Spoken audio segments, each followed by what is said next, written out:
चलो अब हम लेंगे आगे के डायमेंशंस। चलो देखते हैं नेक्स्ट डायमेंशंस। ध्यान दो, impulse it is denoted by J. ये हुआ नहीं है पर फिर भी एक बार शॉर्ट में बताने की कोशिश कर रहा हूं। ये बाद में है, अपने को टेक्स्ट बुक में दिया है इसलिए अपन ले रहे हैं, बाद में फिर से एक क्वांटिटी आएंगी तब फिर एक बार डायमेंशन निकाल लेंगे। इम्पल्स का मतलब क्या होता है देखो, फोर्स का फॉर्मूला अपने को पता है क्या है, मास इनटू एक्सीलरेशन। एक्सीलरेशन का भी फॉर्मूला पता है, काइनेमेटिक इक्वेशन हुए है, final velocity minus initial velocity upon time T. ये हुआ है, तीन काइनेमेटिक इक्वेशन है, इक्वेशन ऑफ मोशन भी बोल सकते हो उनको। Change in velocity upon time, यानी एक्सेलरेशन यानी वेलोसिटी अपॉन टाइम, बस उतना ही है, पर चेंज इन वेलोसिटी लिखा है। एक्सेलरेशन मतलब change in velocity, kinematic equation पर से था ये। सो m वही रखो, t इधर multiply, f into t is equals to ये आएगा mv माइनस mu, m अंदर मल्टीप्लाई कर दिया, तो ये है इनिशियल मोमेंटम, ये है फाइनल मोमेंटम, और इस क्वांटिटी को बोलते हैं इम्पल्स। f इंटू टी, या चेंज इन मोमेंटम, या फिर चेंज इन मोमेंटम।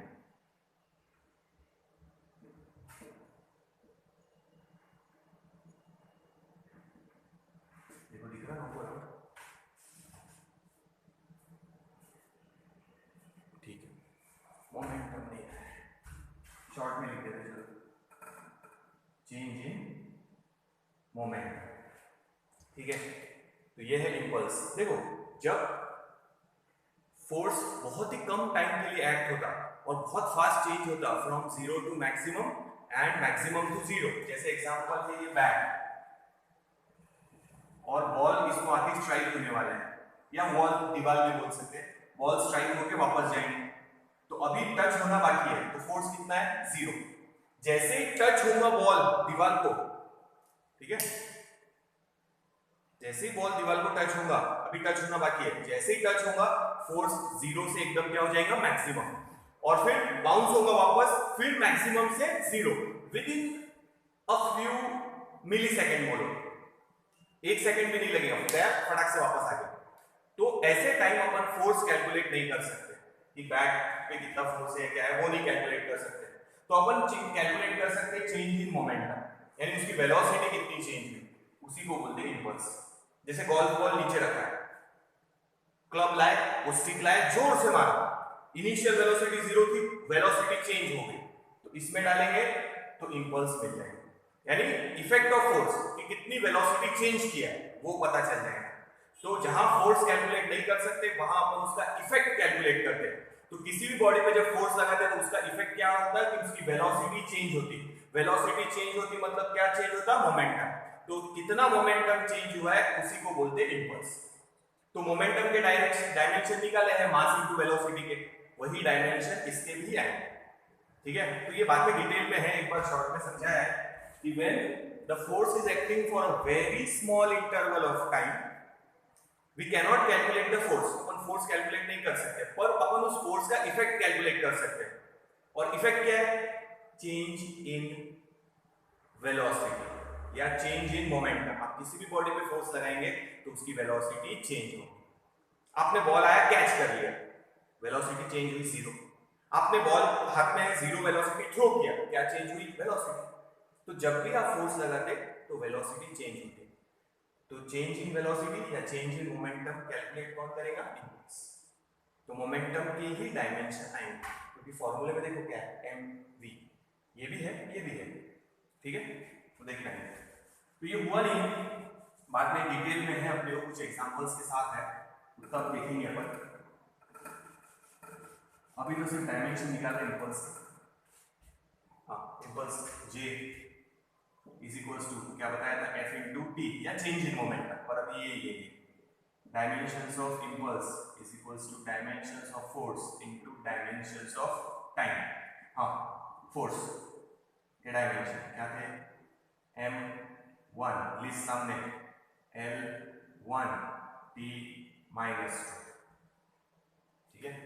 टाइम के dimension fundamental m 0 L 0 t raise to m की टर्म m के साथ ऐड कर, m के ऊपर 1 m के ऊपर 0 तो m raise to 1 1 plus 0, l के ऊपर यहाँ 1 है यहाँ 0 तो ये 1, ये -2 ये 1 तो -2 plus 1 so t raise to minus.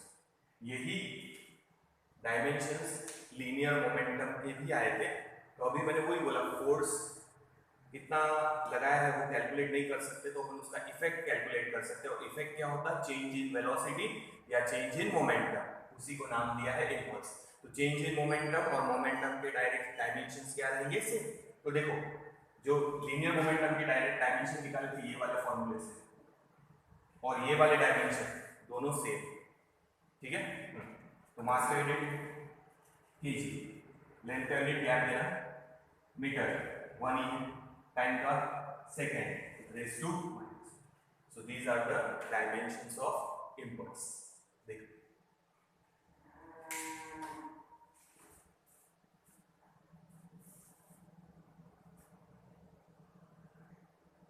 ये भी डायमेंशन नोट डाउन करो, लिस्ट में ये भी ऐड करना इम्पल्स।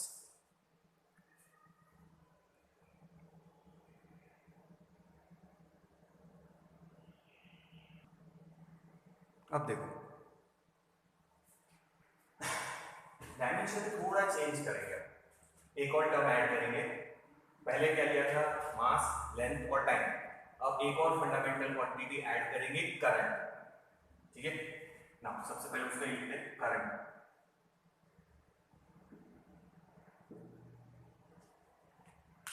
करंट के डायमेंशन लिख रहे हैं,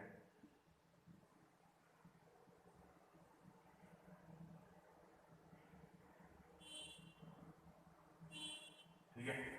देखो m l t, अब एक्स्ट्रा ऐड करेंगे i, ठीक है। अभी तक करंट का कोई काम नहीं था इसीलिए अब ये ऐड किया। तो मास 0, लेंथ 0, टाइम 0, ये फंडामेंटल क्वांटिटी है। Fundamental physical quantities are the quantities whose measurement does not depend on any other physical quantity। तो करंट है, किसी और पे डिपेंड नहीं करेगा, तो करंट पे ही 1 आएगा बस। Unit ampere, current unit ampere scientist के नाम पे, बस वही याद है। तो देखिए ये हो गए करंट के डायमेंशंस। अब सेकंड देखो,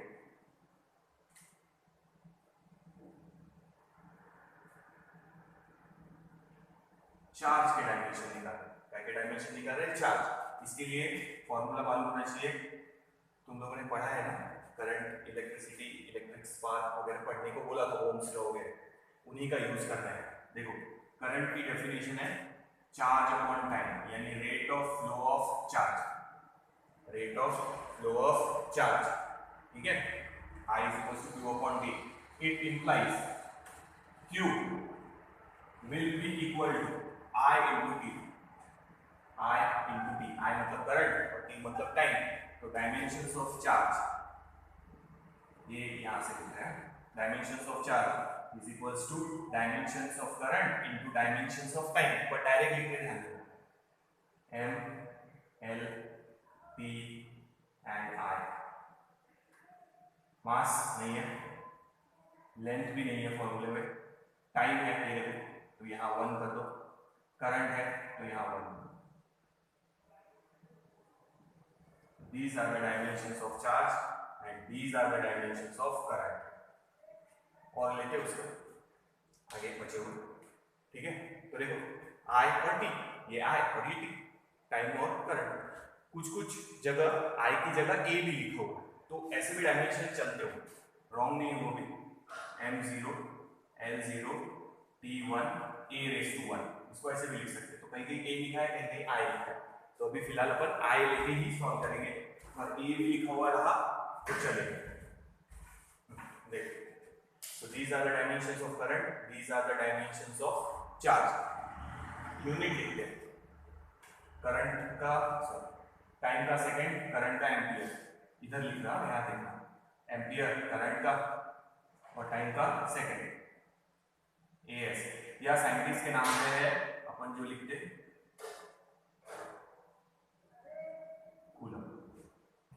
साइंटिस्ट के नाम पे चार्ज का यूनिट क्या है, coulomb, but ampere second, current का एम्पियर, टाइम का सेकेंड, एम्पियर सेकेंड भी यूनिट है, या फिर कूलम, गैप देना दोनों बीच में, एम्पियर सेकेंड अलग अलग, तो कूलम और साइंटिस्ट के नाम पे कूलम, ये दोनों टर्म करो फिर आगे चलिए।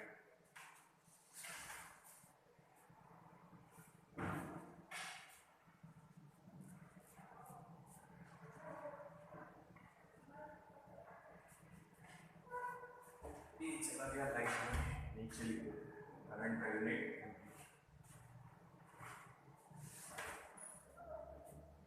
ये भी नोट डाउन करना है, ये भी लर्न रखना है, ये भी लिस्ट में ऐड करना है।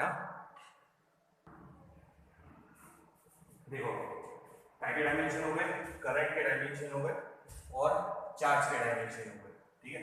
अब नए ले लेंगे उसके उसी कनेक्शन में थर्ड,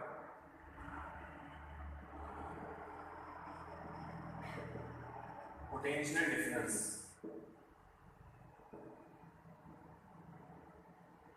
बेटा तुम लोगों को पढ़ने के लिए बोला है, ये सब तुम लोगों का पहले हो चुका है, ठीक है। तो अब डायमेंशन ले रहे हैं पोटेंशियल डिफरेंस के। पोटेंशियल डिफरेंस का फॉर्मूला देखा है तुम लोगों ने, potential difference is equals to work done in moving a charge from one point to another, तो ये है उसका फॉर्मूला। तो करंट इलेक्ट्रिसिटी में देखना तुम लोग पोटेंशियल डिफरेंस का फॉर्मूला, पोटेंशियल डिफरेंस यानी जैसे अपन यहाँ लिखते हैं ना सेल के, ये सेल बना है, ये पॉजिटिव देते हैं ये नेगेटिव, जैसे वोल्टेज लिखा है 6 वोल्ट, तो ये है वो पोटेंशियल डिफरेंस।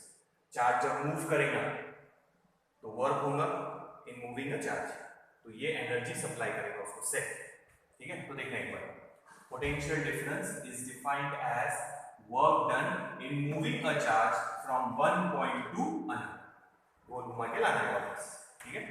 तो अब इसके डायमेंशन निकालेंगे,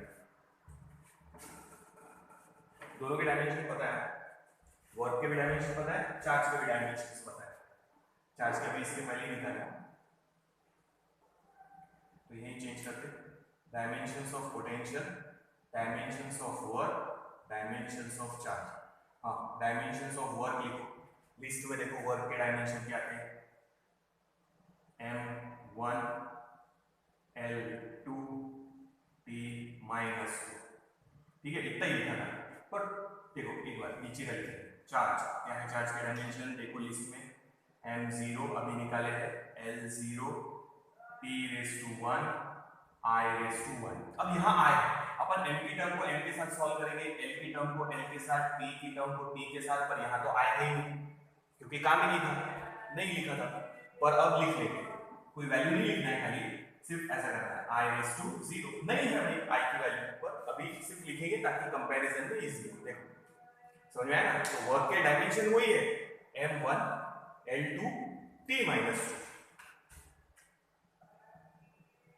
i एक्स्ट्रा लिखा है पर 0 डाल दिया, ठीक है। अब सॉल्व करो, चलो फाइनल आंसर लिख रहे हैं m l t और ये i, हाँ ये 1 m के ऊपर, ये नीचे से 0 ऊपर जाएगा तो -0, तो 1 - 0 इज 1, ठीक है। l के ऊपर है 2, यहाँ l के ऊपर 0 तो ऊपर जाके माइनस, तो l⁻2 ही बचेगा, ठीक है। देखो t के ऊपर देखो क्या है -2, यहाँ t के ऊपर है 1, ऊपर जाके माइनस, तो -2 -1 इट इज -3, तो यहाँ लिखे -3, ठीक है। और i के ऊपर यहाँ 0 है, ये 1 है, तो ये तो 0 ही रहेगा, ये ऊपर जाके माइनस, तो it is -1। So these are the dimensions of potential difference. क्या है देखो, m1 l2 p-3 and i-1, unit यहाँ लिख लेते हैं, देखो यहाँ से मास का kg, लेंथ का मीटर, गैप देना उसका स्क्वायर, टाइम का सेकेंड (-3) और करंट का एम्पियर (-1), ये है यूनिट, या फिर अपन साइंटिस्ट के नाम पे लिखते वोल्ट, तो ये यूनिट याद रखना, ठीक है ना। तो इसलिए ये भी ये दिया तो डायमेंशन पर से पहचानते आने चाहिए कि these are the dimensions of potential difference.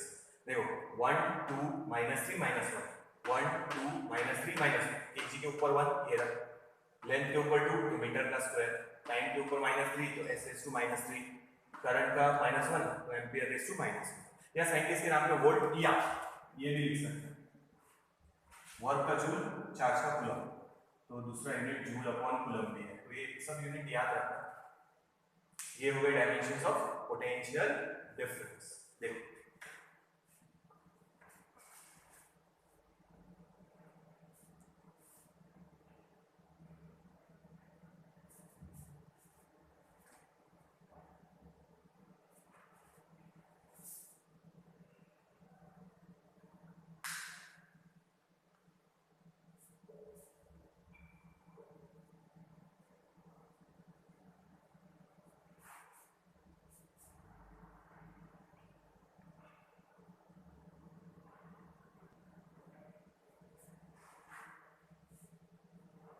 देखो अगर नीचे का नहीं दिखाऊंगा तो पोटेंशियल के डायमेंशंस देख लो एक बार फिर से। देखो ये m⁻1 है, ये 0 है तो 1 - 0 1, ये 2 है, ये 0 है तो ये 2 ही बचेगा, ये -2, ये 1 ऊपर जाके माइनस, -2 - 1 इज -3, ये 0, ये 1 ऊपर जाके माइनस।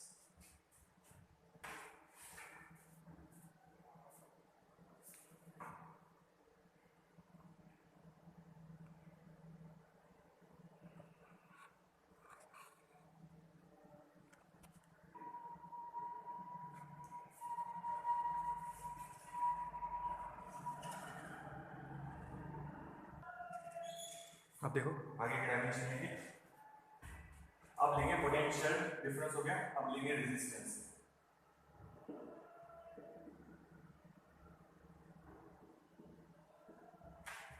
ठीक है, रेजिस्टेंस के निकालने के लिए उसका फॉर्मूला यूज करेंगे ओम्स लॉ।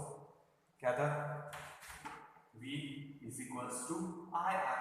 ओम्स लॉ तो याद ही होगा ना, पढ़ा है तुम लोगों ने, क्योंकि ये डायमेंशन बेसिक है, ये लर्न करना है और ये वही क्वांटिटीज है जो पहले हो चुके हैं इंपल्स को छोड़ के, बाकी सब डायमेंशंस याद होने चाहिए, फॉर्मूले याद होने चाहिए ना।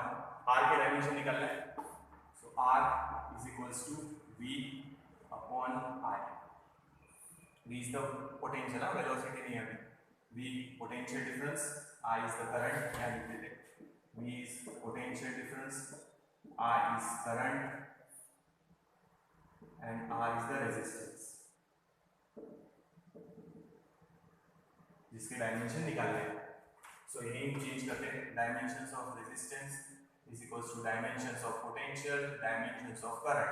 पोटेंशियल के डायमेंशन इसके पहले निकाले, M1 L2 P-3 I-1।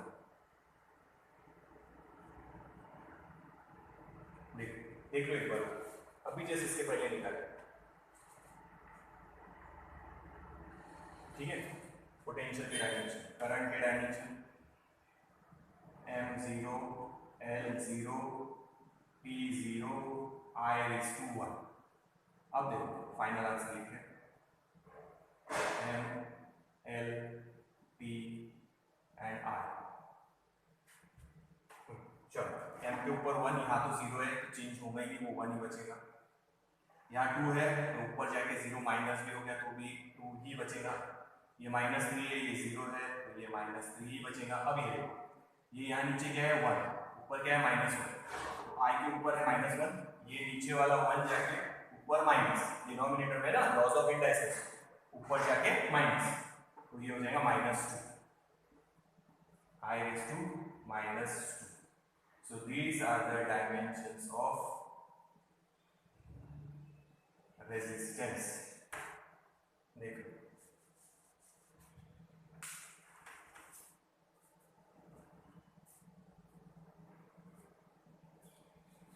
ठीक है, यूनिट यहाँ लिख रहे हैं,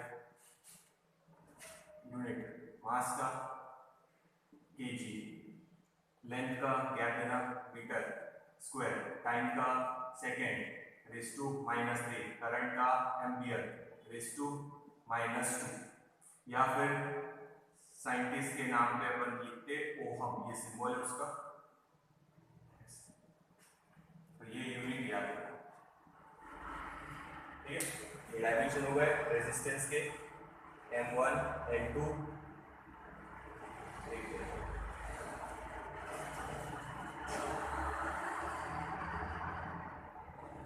ठीक है, चलो ये डायमेंशन हो गए M1 L2 D-3 I-2। So these are the dimensions. Unit अपन साइंटिस्ट के नाम पे लिखते ओहम, या फिर ये भी यूनिट है डायमेंशन के हिसाब से। देखो 1 2 -3 -2 1 2 -3 -2। मास का यूनिट केजी, ऊपर 1, लेंथ का यूनिट मीटर, ऊपर स्क्वायर है, टाइम का सेकंड -3 बराबर, और करंट एम्पियर -2। तो ये भी यूनिट पहचान जाना चाहिए कि रेजिस्टेंस का या साइंटिस्ट के नाम पे ओह। देखिए, सो ये भी लिस्ट में ऐड करना है।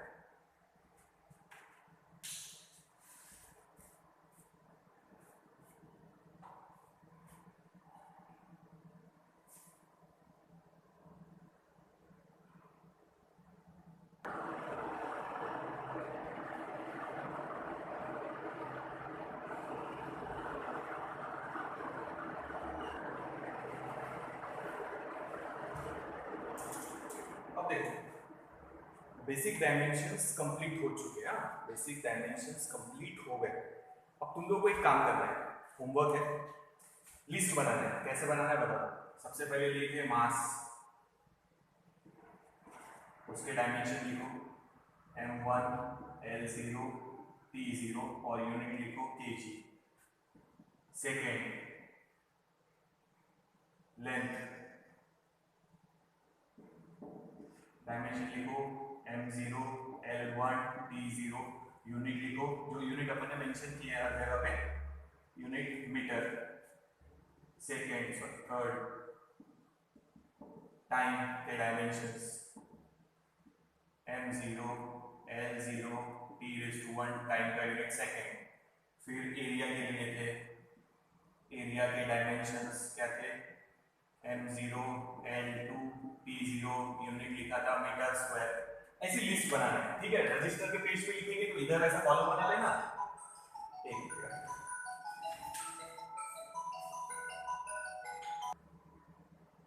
तो देखो, पूरी लिस्ट बनाना है। जितने भी डायमेंशन लिए अभी लास्ट अपन ने कौन सा लिया है, रेजिस्टेंस का, वहां तक पूरी लिस्ट बनाना है। रजिस्टर में अगर एक साइड में आ गया ऐसे समझो, तो ये क्वांटिटी का नाम, ये उसके डायमेंशन, ये उसका यूनिट, या कॉलम बना के भी लिख सकते हैं।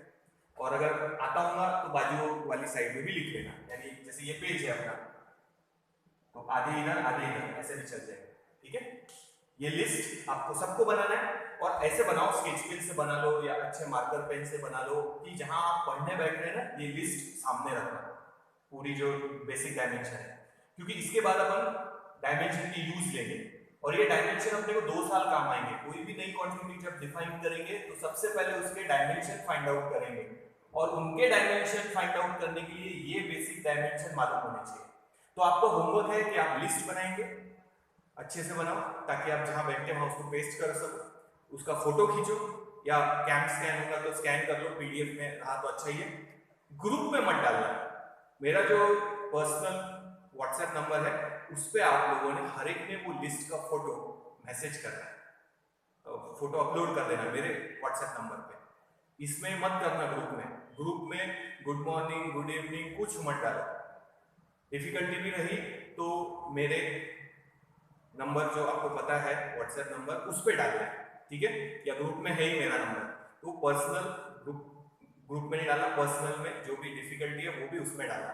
अच्छा, एक बच्चे ने डिफिकल्टी ये भी पूछा था कि सर न्यूमेरिकल्स का कैसे, तो न्यूमेरिकल और पीछे चैप्टर की जो एक्सरसाइज है वो हम लोग क्लास में जब शुरू होगा तब लेंगे, क्योंकि न्यूमेरिकल सॉल्व करने के लिए लॉगरिथम आना जरूरी है। कैलकुलेटर अपने को अलाउड नहीं है। लॉगरिथम टेबल में तभी तुम लोगों को सिखा पाऊंगा जब तुम लोग मेरे सामने रहेंगे। तो इसीलिए अपन जो भी लेंगे अभी वो अपन खाली थ्योरी लेने वाले, थ्योरेटिकल जो भी है वो लेंगे। हाँ, जब तुम लोग क्लास में आ जाएंगे, जब लॉकडाउन खत्म हो जाएगा, क्लासेस को परमिशन मिल जाएगी, तब हम लोग क्लास में शुरू करेंगे और फिर पहले चैप्टर से एक्सरसाइज लेंगे और उसके न्यूमेरिकल, पर उसके पहले हम लोग लॉगरिथम सीखेंगे। तो तो इसीलिए अभी न्यूमेरिकल्स नहीं ले रहे और पीछे की एक्सरसाइज भी नहीं ले रहे, अभी खाली हम थ्योरी कंप्लीट करेंगे। एक्सरसाइज और न्यूमेरिकल्स जो भी है, वर्ड प्रॉब्लम बोलो या न्यूमेरिकल्स बोलो या एक्सरसाइज चैप्टर के पीछे की, वो हम क्लास में ही लेंगे, क्योंकि उसके लिए पहले मुझे लॉगरिथम पढ़ाना पड़ेगा। ठीक है, तो ये होमवर्क सबने करना है, सबके नाम है ग्रुप में, तो आप मेरे को भेजेंगे तो नाम आ ही जाएगा या उस पर नाम लिख के भेजना है। तो जितने भी पार्टिसिपेंट है सबका होमवर्क आना चाहिए। ठीक है, जब ये वीडियो देखेंगे आप, उसके बाद शाम तक मेरे को पूरी लिस्ट आप लोगों ने व्हाट्सएप पे मेरे नंबर पे करना है, ग्रुप में नहीं डालना है। फिर ग्रुप में कैसा होता है, अपन कोई मैसेज डालते तो सबको पता ही नहीं चलता, इतने सारे मैसेज हो जाते कि ध्यान में नहीं आता वीडियो आया था कि नहीं आया था। इसीलिए ग्रुप में मेरे अलावा कोई कुछ भी ऐड मत करो। ठीक है, जो भी आपको मेरे से क्वेरीज है, क्वेश्चन है या कुछ बोलना है या कुछ है, तो मेरे व्हाट्सएप नंबर पे ही कर। ये लिस्ट सबकी आनी चाहिए। ओ, इतनी सी लिस्ट मत बनाना, मैंने सिर्फ एग्जांपल बताया कि इतने ऐसे लिखना है। तुम लोगों ने पूरी लिस्ट नीट एंड क्लीन बनाना है और ऐसी जगह लगाओ जहां आप लोग पढ़ते समय उसको देख सके, रिवाइज होने चाहिए वो लिस्ट। ठीक है, तो ये लिस्ट सबकी फोटो या स्कैन करके मेरे मोबाइल नंबर पे सबने भेजना है। जितने भी हुए सारे बेसिक डायमेंशन की लिस्ट होना चाहिए, ऐसी लिस्ट बनाना है नीचे। फिर साइड में पेज में जगह होंगे तो साइड में भी बना सकते हैं, और आप जहाँ बैठते पढ़ने के लिए या सोते जहाँ सीलिंग पे भी लगा सकते हैं, चलेगा, पर लिस्ट का फोटो चाहिए सबका। होमवर्क है, कंप्लीट होना चाहिए। ठीक है, देखो एक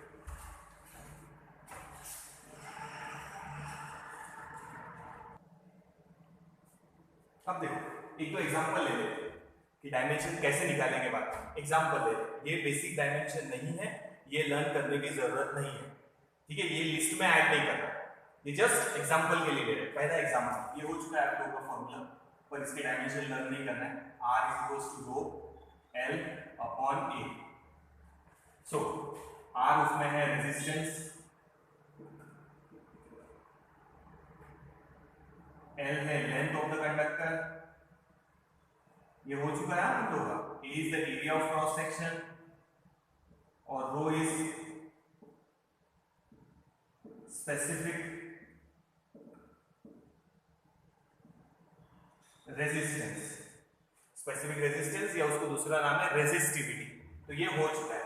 R के डायमेंशन पता है, L लेंथ के डायमेंशन पता है, A एरिया के डायमेंशन पता है, रो के डायमेंशन नहीं पता, वो निकालना है। तो क्वेश्चन आएगा ऐसा कि the formula for resistance is given by ये, उसमें R है रेजिस्टेंस, L है लेंथ, A है एरिया, रो है स्पेसिफिक रेजिस्टेंस और रेजिस्टिविटी। क्वेश्चन आएगा फाइंड द डायमेंशंस ऑफ रो के डायमेंशंस निकालें। ठीक है, समझ में आया? तो फॉर्मूला बना लेते पहले, रो वही रखेंगे, A इधर मल्टीप्लाई इनटू A, ठीक है, और अपॉन में। So dimensions of rho is equals to dimensions of R, dimensions of A upon dimensions of A। ठीक है, देख लो एक बार क्वेश्चन कैसा आएगा। ये फॉर्मूला है, R क्या है रेजिस्टेंस, L क्या है लेंथ, A क्या है एरिया, रो है स्पेसिफिक रेजिस्टेंस और रेजिस्टिविटी। मान लो ये नहीं हुआ है, हुआ है तुम लोगों का, पर सपोज नहीं हुआ है, अपने को नहीं पता ये क्वांटिटी क्या है, तो अपने को उसके डायमेंशन निकालना है। पर ऐसे टाइम पे बाकी सब क्वांटिटीज के डायमेंशन अपने को मालूम है, R के डायमेंशन मालूम है, L के डायमेंशन मालूम है, A के भी डायमेंशन मालूम है। ठीक है, एक बार देख लो, लिस्ट सामने रखो।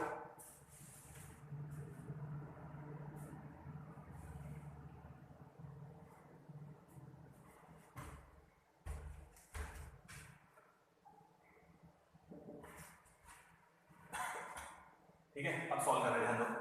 रेजिस्टेंस के डायमेंशन है क्या है बताओ, M1 L2 T-3 अब भी निकाले हैं,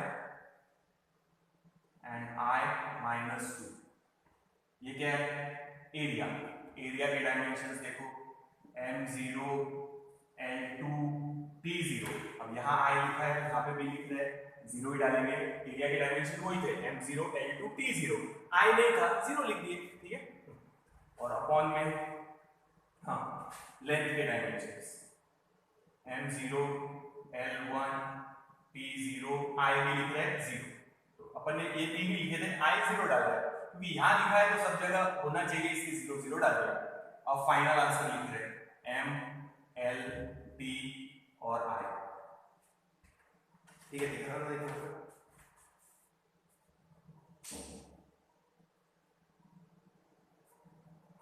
ठीक है, डायमेंशन देखो, ध्यान दो, ये m, ये है 1, ये बाजू में 0, मल्टीप्लिकेशन में तो +0, ये अपॉन में 0 तो ऊपर जाके -0। फिर से देखना, m की टर्म m के साथ करते हैं, ये m है और ये m है, मल्टीप्लिकेशन में है तो 1 + 0 और ये 0 ऊपर जाएगा माइनस, क्या बचेगा देखो 1। ठीक है, तो यहां लिखा हुआ है। अब नेक्स्ट देखो L के देखो, ये है 2, ये है 2 तो प्लस कर दिया, ये है 1 नीचे है, देखो ये 1 नीचे है तो ऊपर जाके माइनस, तो 2 + 2 4 और ये -1 यानी 3, ये ठीक है, मिटाओ नहीं, देखो समझ में आ रहा है ना? एग्जांपल ले रहे हैं, ये लर्न करने की जरूरत नहीं है, ये एग्जांपल है जस्ट कि आया तो कैसे आएंगे, कैसे निकालेंगे डायमेंशन, वो है बेसिक लिस्ट इसके पहले वाली। अब अपना टाइम, यहाँ है -3, यहाँ है 0, यहाँ पे भी 0, तो एक आएगा +0, एक -0, तो -3 बचेगा, ये -2, ये 0, ये भी 0 तो फर्क नहीं पड़ेगा, ये भी बचेगा -2। So these are the dimensions of rho, specific resistance। देखो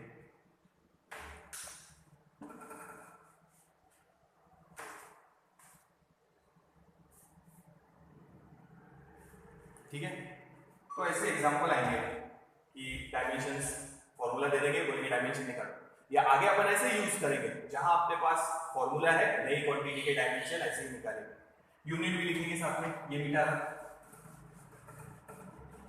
यूनिट यहाँ लिख रहे हैं, नीचे शायद लिखे नहीं इसलिए ऊपर लिखते। देखो यहां पर से रेजिस्टेंस, ये फॉर्मूले से पर से यूनिट निकाल लेते एक बार, रेजिस्टेंस का ओम, एरिया का मीटर स्क्वायर और लेंथ का अपॉन में मीटर, तो 1 मीटर कैंसिल, तो एक्चुअल यूनिट लिखते अपन क्या, ओहम मीटर, क्या लिखते हैं, ओहम मीटर। टेक्स्ट बुक में आप देखना पुराने, जहां ये फॉर्मूला है यूनिट होगा ओहम मीटर। ठीक है, अब यहां से क्या लिखेंगे वो देखो, मास का केजी 1 है, लेंथ का मीटर गैप देना क्यूब, टाइम का सेकेंड -3, करंट का एम्पियर और ऊपर है -2, ये भी यूनिट है, ये भी है। फिर से देखो यहां से यूनिट बनाए, रेजिस्टेंस का ओहम, एरिया का क्या लिए metre square, ohm metre square और लेंथ का मीटर, तो 1 मीटर कैंसिल, क्या बचा ओहम मीटर, या ये वाला डायमेंशन के हिसाब से याद। ठीक है, तो देखो ये लिस्ट में ऐड नहीं करना, जस्ट एग्जांपल है, देखो एग्जांपल है, नोट डाउन कर लेना।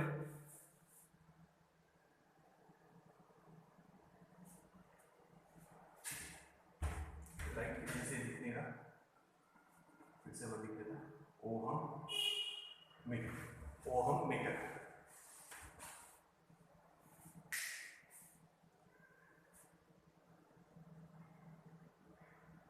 तो यहां अपन ने एक अननोन वैल्यू जिसके डायमेंशन अपने को पता नहीं थे उसके डायमेंशन निकाले, उसके लिए बेसिक डायमेंशंस मालूम होने चाहिए। ठीक है, देखिए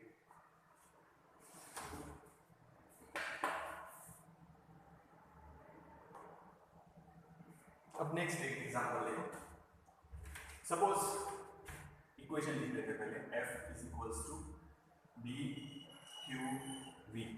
ठीक है, where F is the force, B is the magnetic field,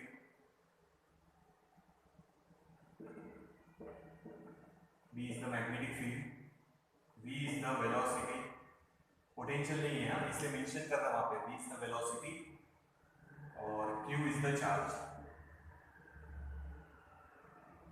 suppose ये मैग्नेट है, तो ये नॉर्थ पोल, ये साउथ पोल, तो यहाँ मैग्नेटिक फील्ड है भी, ये री मैग्नेटिक फील्ड, ये होने का है अपना एक क्वांटिटी है ना, मैग्नेटिक फील्ड है भी। अगर तुम इसमें कोई चार्ज पार्टिकल रखेंगे तो उस पे फोर्स एक्ट होगा, the equation of that force is this, F = B Q V, where V is the velocity। ठीक है, तो F के डायमेंशन पता है, Q के डायमेंशन पता है, V यानी वेलोसिटी के डायमेंशन पता है, और अपने को बोला है कि मैग्नेटिक फील्ड के डायमेंशन निकाल। तो ऐसा क्वेश्चन आएगा, क्योंकि अभी 11th में अपने को क्वांटिटी है नहीं, तो वो लोग फॉर्मूला देंगे, नया अगर है तो फॉर्मूला मेंशन करेंगे, ये फॉर्मूला है B के डायमेंशन निकालो, पर B के डायमेंशन ही नहीं मालूम, बस बाकी सब डायमेंशन अपने को मालूम है। इसके लिए बेसिक डायमेंशन जो लिस्ट बनाने के लिए बोला है वो सब लर्न होने चाहिए, ठीक है। तो ये हमारा यहाँ से, तो देखो अगर चार्ज पार्टिकल को मैग्नेट के बीच में यानी मैग्नेटिक फील्ड में रखेंगे तो उस पर एक फोर्स एक्ट होगा, वो फोर्स का फॉर्मूला है F is equals to B Q B, where F is the force, B is the magnetic field, Q is the charge, B is the velocity, ये यहाँ मेंशन किया, ठीक है। अपने को B मैग्नेटिक फील्ड के डायमेंशन निकालना है, ठीक है। तो अब देखो डायमेंशंस ऑफ B, ये इधर, बाकी सब इधर, F और ये Q और ये B, ठीक है। फॉर्मूला चेंज, B और ये दोनों इधर ले लिया upon, so dimensions of B is equals to dimensions of F upon dimensions of Q into dimensions of velocity। एक काम करो, वीडियो पॉज करो, तुम लोग निकाल के देखो डायमेंशन, फिर मैं निकालता, देखते मैच होते हैं, ठीक है, करके देखो।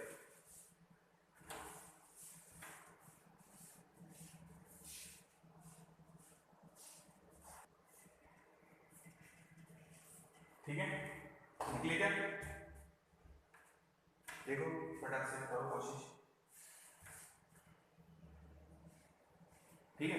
चलो मैं देखो फोर्स के डायमेंशन लिख रहे हैं, M1 L1 T minus 2, M1 L1 T minus 2, इतना ही है, पर I लिख रहे हैं अभी, नीचे है ना इसलिए 0। हाँ, चार्ज के डायमेंशंस, चार्ज के dimensions M0 L0 T raised to 1 I raised to 1।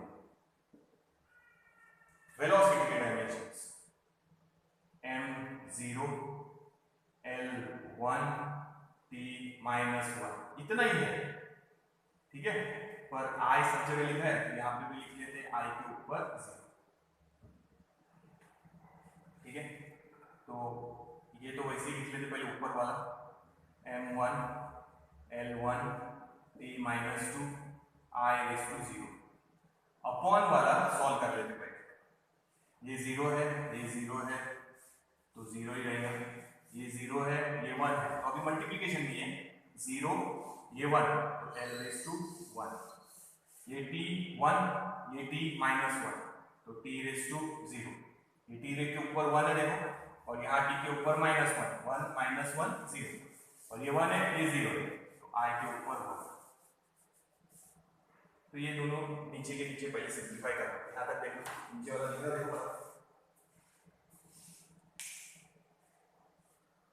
ठीक है। फाइनल आंसर ये लिखे साइड में, M L T I,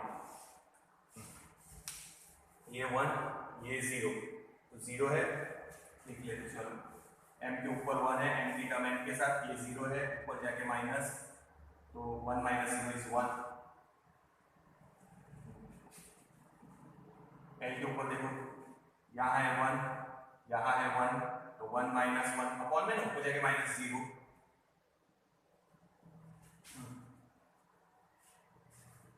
T के ऊपर है माइनस 2, यहाँ T के ऊपर है 0, तो माइनस 2 बचेगा, ठीक है। अब देखो आगे, I के ऊपर यहाँ 0, ये नीचे 1, तो 0 ऊपर जाके माइनस, तो 0 माइनस 1 इज माइनस 1। देखो, so these are the dimensions of magnetic field।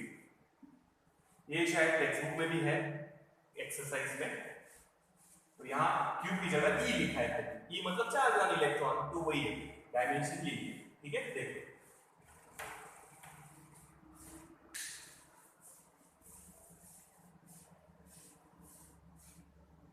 so these are the dimensions of magnetic field। तो ऐसे ही क्वेश्चन आएंगे, फॉर्मूला दे देंगे, बोलेंगे ये क्वांटिटी, बाकी सब क्वांटिटी के डायमेंशंस पता है, इसके और इसके पता है, नई क्वांटिटी के डायमेंशन निकालने, तो अपन आगे भी ऐसे ही करेंगे। जब अपन मैग्नेटिक फील्ड को डिफाइन करेंगे तो उसके डायमेंशन ऐसे ही निकाल के रखेंगे। तो 2 साल काम आएगा ये चैप्टर। जब भी कोई नई क्वांटिटी डिफाइन करेंगे, उसका फॉर्मूला बनाएंगे, तो सबसे पहले उसके डायमेंशंस निकालेंगे। ठीक है, देख लो एक बार, एक और एग्जांपल लेते हैं फिर खत्म करेंगे।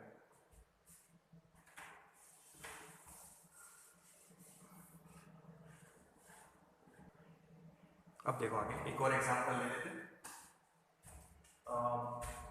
F is equals to G M1 M2 upon R square. शायद ये भी तुम लोगों को हुआ है, ग्रेविटेशन था तुम लोगों को शायद 9th में या 10th में, ग्रेविटेशन में ये फॉर्मूला देखना। This is Newton's law of gravitation. क्या है? Newton's law of gravitation. ये अपने को है वाक्य, अपन डिटेल में लेंगे, जस्ट एग्जांपल के लिए लेंगे। ठीक है ना, F क्या है उसमें? फोर्स। M1 M2 जो है वो है मास, R है डिस्टेंस और G है कांस्टेंट, यूनिवर्सल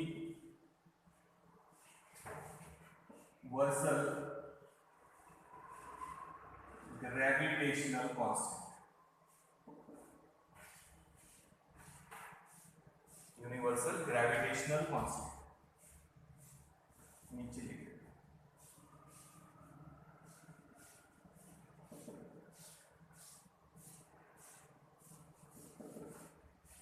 ठीक है, तो देखो F क्या है? फोर्स। सपोज ये एक बॉडी है, ये दूसरी बॉडी है, एक सन है समझो और एक है अर्थ। इन दोनों के बीच में कौन सा फोर्स है? Gravitational force. एक बॉडी का मास है m1, दूसरी बॉडी का मास है m2 और उन दोनों के बीच में डिस्टेंस है r। तो this is the formula for force. F is equals to G m1 m2 upon r square. ठीक है, तो अब अपने को m यानी मास के डायमेंशन पता है, r मतलब डिस्टेंस के डायमेंशन पता है, F मतलब फोर्स के डायमेंशन पता है। अपने को किसके डायमेंशन निकालने हैं? G के, यूनिवर्सल ग्रेविटेशनल कांस्टेंट, उसके डायमेंशन निकालना है। पॉज करो, फाइंड आउट करो। अच्छा, अब इसमें I लिखने की जरूरत नहीं है क्योंकि फोर्स, मास और डिस्टेंस तीनों में इसमें I की वैल्यू जरूरी नहीं, तू मत लिखो। ठीक है, I मत लिखो। चलो शुरू करो, डायमेंशंस फाइंड आउट करो। चलो इतना लिखो और G के डायमेंशन निकालना है। तो अपन फॉर्मूला क्या बनाएंगे? G is equals to F into R square. ये बेटा है हाँ, F into R square divided by M1 M2। ठीक है, ये इधर मल्टीप्लाई किया और M1 M2 अपॉन में लिखिए।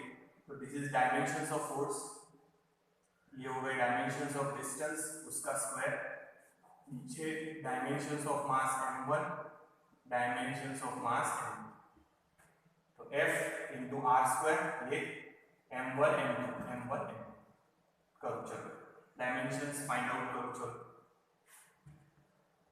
देखो, पॉज करो वीडियो, G के डायमेंशन फाइंड आउट करो।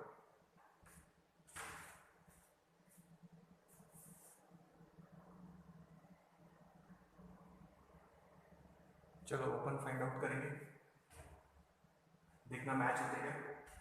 देखो dimensions of force m1 L1 T minus 2। ठीक है, m1 L1 T minus 2। Second देखो डिस्टेंस के dimension m0 L1 T0। Length के डायमेंशन, डिस्टेंस मतलब लेंथ, ये फोर्स के डायमेंशन हो गए ये, पर इसके ऊपर स्क्वायर है तो यहां स्क्वायर लिख सकते हैं या डायरेक्ट इसको कर दो। ठीक है, देखो फिर से यहां 1 ही लिखा था और उसका स्क्वायर है यानी 2 बार, उसका स्क्वायर कर दिया। अब यहां देखो नीचे मास कितनी बार है? 2 बार। प्रोडक्ट नहीं है ना, मास ही है, तो मास 2 बार है, तो यहां डायरेक्ट m2 L0 T0 ऐसा लिख सकते हैं। मास एक बार, मास 2 बार, अपॉन में है ना। अब इसको सिंपलीफाई करो, फाइनल आंसर करने का। हाँ, m यहाँ 1 है, यहाँ 0 है, तो ये 1 प्लस 0 यहाँ 2 है तो -2 ऊपर ले गए ना उसको, -2 तो 1 0 -2 फिर से लिख रहे हो, ये ध्यान देना। m के ऊपर यहाँ है 1, यहाँ है 0, मल्टीप्लिकेशन नहीं है तो +0, ये अपॉन में 2 है यहाँ पे तो ऊपर जाके -2 कर देंगे तो ये क्या बचेगा -1, सो m रेज टू -1, ठीक है। अब देखो आगे l करेंगे, ये है 1, ये है 2 यानी +2, ये है 0 तो नीचे है तो ऊपर माइनस, पर 0 का फर्क नहीं पड़ेगा, 2 + 1 3, l रेज टू 3। अब नेक्स्ट देखो t के ऊपर यहाँ है -2, t के ऊपर यहाँ है 0 यानी +0 और ये 0 ही है तो -0 कोई फर्क नहीं पड़ेगा तो t के ऊपर। So these are the dimensions of G, universal gravitational constant। क्या है? m-1 l3 t-2। आ गए सबके? नहीं आया हो तो फिर से एक बार निकालो, देख लो एक बार ये और फिर ट्राई करो, ठीक है। तो यहाँ अपने डायमेंशन बेसिक खत्म हुए, कुछ एग्जांपल भी ले लिए, वो भी खत्म हो गए। अब अपन नेक्स्ट लेंगे यूज ऑफ डायमेंशंस, डायमेंशन के यूज क्या है वो देखेंगे। ये तो एग्जांपल्स हो गए, अब डायमेंशन के यूज, 3 यूज है, स्टेप वाइज लेंगे तीनों यूज। उसके पहले डायमेंशंस लर्न करना बेटा, और जो होमवर्क बोला है लिस्ट वो भेज दे, ठीक है। और जितने भी बेसिक डायमेंशन है, कहाँ से शुरू किए थे? मास से, और कहाँ खत्म करना है? रेजिस्टेंस पे, तो वहां तक पूरी लिस्ट लर्न होनी चाहिए। ये जो एग्जांपल लिए ये लर्न नहीं करने की जरूरत है, टाइम पे अपन निकाल देंगे। देखो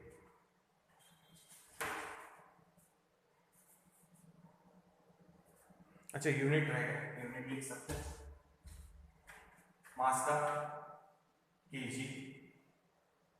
रेज टू -1, ठीक है। लेंथ का मीटर, उसका क्यूब, टाइम का सेकेंड रेज टू सॉरी -2, तो यहाँ लिखेंगे माइनस, ये है। या फिर यहाँ से भी उसका यूनिट लिख सकते हैं, पर अभी फिलहाल यही याद रखो, ठीक है। तो ये हो गया, यहाँ पे अपना आज का खत्म कर रहे हैं।